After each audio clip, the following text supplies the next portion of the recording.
জুলাইয়ের স্মৃতিচারণ দিয়ে শুরু করতে চাই। আমি রাজাকার শব্দটাকে কিন্তু মানে ভীষণভাবে ঘৃণা করি। এই শব্দটাকে মানুষ আসলে নিয়ে ফেললো, তখন আমার কাছে মনে হয়েছে যে এই আন্দোলনটা আসলে অন্য আন্দোলনগুলোর থেকে ডিফারেন্ট। একটা নাগরিকের জীবন এতটা তুচ্ছ, আমাদের রাষ্ট্রের যে অ্যাকাউন্টেবিলিটি সেটা আসলে কমপ্লিটলি ডিস্ট্রয় হয়েছে।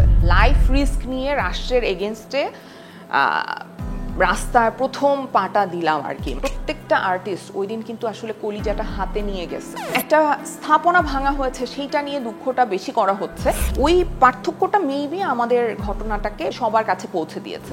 একটা খুশি নিয়ে আমি গেছি শাহবাগে, কারণ হচ্ছে আমি বুঝতেছি এই সরকার পড়ে যাচ্ছে।